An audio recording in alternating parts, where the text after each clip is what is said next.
ಈ ದೇಶದಲ್ಲಿ ಏನು ಒಂದು ಬೆಲೆ ಏರಿಕೆಯಿಂದ ಜನ ತತ್ತರಿಸ್ತಾ ಇದ್ದಾರೆ. ನಾವು ಹೇಳೋಷ್ಟು ಕೇಳಿಲ್ಲ ಅಂದ್ರೆ ಬಿಡಿ, ನನಗೆ ಉತ್ತರ ಹೇಳಕ್ ಅವಕಾಶ ಇದೆ. ಕರೆದಿದ್ದಾರೆ, ನಾನು ಮಾತಾಡಲ್ಲ. ಮಾನ್ಯ ಉಪಮುಖ್ಯಮಂತ್ರಿಗಳೇ ಆಡಬೇಕು. ಅಲ್ಲಲ್ಲ, ಕೂತ್ಕೊಡ್ರಿ ಸ್ವಲ್ಪ, ಕೂತ್ಕೊಳ್ಳಿ, ತಾಳ್ಮೆಯಿಂದ ಸ್ವಲ್ಪ ಇರಿ. ನೀವು ಯಾಕೆ ಅವರಾಡ್ದಂಗೆ ಆಡ್ತಾ ಇದ್ದೀರಾ? ಅಧ್ಯಕ್ಷರೇ, ನಾವು ಬೆಲೆ ಏರಿಕೆಯಿಂದ ಈ ದೇಶದ ಜನ ತತ್ತರಿಸ್ತಾ ಇದ್ರು.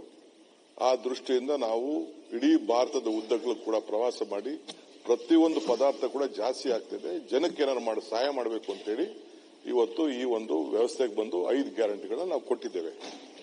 ಬೇಕಾದಷ್ಟು ಟೀಕೆ ಬಂತು, ಟಿಪ್ಪಣಿ ಬಂತು. ಒಂದು ಕಾಳು ಕಡಿಮೆ ಕೊಟ್ಟರು ನಾವು ಬಿಡುದಿಲ್ಲ ಅಂತ ನಮ್ಮ ಯಡಿಯೂರಪ್ಪ ಸಾಹೇಬರು ಹೇಳಿದ್ರು. ಇದು ನಿಮ್ ಕೈಲಿ ಸಾಧ್ಯನಾ ಅಂತ ಹೇಳಿದ್ರು.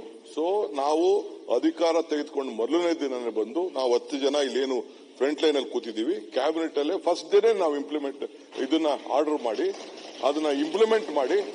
ನಮಗೂ ಗೊತ್ತಿದೆ ಫೈನಾನ್ಷಿಯಲಿ ಒಂದು ರಾಜ್ಯಕ್ಕೆ 52,000 ರಿಂದ 56,000 ಕೋಟಿ ರೂಪಾಯಿ ಹೋಗ್ಬೇಕಾದ್ರೆ ಎಷ್ಟು ಸಮಸ್ಯೆ ಇದೆ ಅಂತೇಳಿ ಆಲ್ಮೋಸ್ಟ್ 20% ಆಫ್ ದಿ ಬಜೆಟ್ ಕೊಡಬೇಕು ಅಂತ ನಮ್ಗೆ ಅರಿವಿದೆ. ಬಟ್ ನಮ್ಗೆ ಜನರ ಕಲ್ಯಾಣ ಮುಖ್ಯ. ಜೀವ ಇದ್ರೆ ಜೀವನ, ಜೀವ ಇಲ್ಲಾಂದ್ರೆ ಜೀವನ ಹೆಂಗೆ? ಜನ ಸತ್ತವ್ರು. ನಾನು 1,100 ರೂಪಾಯಿ ಇದು ಗ್ಯಾಸ್ ಬೆಲೆ ಆಗೋಗ್ಬಿಡ್ತು. ಪ್ರತಿಯೊಂದು ಮಾಮೂಲಿ ಅಡುಗೆ ಎಣ್ಣೆ ಬೆಲೆ 90 ರೂಪಾಯಿ ಇದ್ದಿದ್ದು 200 ರೂಪಾಯಿ ಆಗೋಯ್ತು. ಸೊ ಹಿಂಗೆ ಎಲ್ಲ ಬೆಲೆಗಳು, ಸಿಮೆಂಟ್ ಬೆಲೆ, ಪೆಟ್ರೋಲ್ ಬೆಲೆ, ಡೀಸೆಲ್ ಬೆಲೆ ಎಲ್ಲ ಜಾಸ್ತಿ ಆಗೋದಾಗ ನಾವು ಜನರಿಗೆ ಸಹಾಯ ಮಾಡಬೇಕು ಅಂತ ತೀರ್ಮಾನ ಮಾಡಿದ್ರು. ಬೇಕಾದಷ್ಟು ಟೀಕೆ ಮಾಡಿದ್ರು. ಈಗ ಅಲ್ಟಿಮೇಟ್ಲಿ ಎಲ್ಲ ರಾಜ್ಯಗಳು, ಬಿಜೆಪಿ ರಾಜ್ಯಗಳು, ಇವತ್ತು ನೀವು ಮೊನ್ನೆ ಡೆಲ್ಲಿಲಿ ನೋಡಿದ್ರಿ, ಮಹಾರಾಷ್ಟ್ರ ನೋಡಿದ್ರಿ, ಮಧ್ಯಪ್ರದೇಶ ನೋಡಿದ್ರಿ.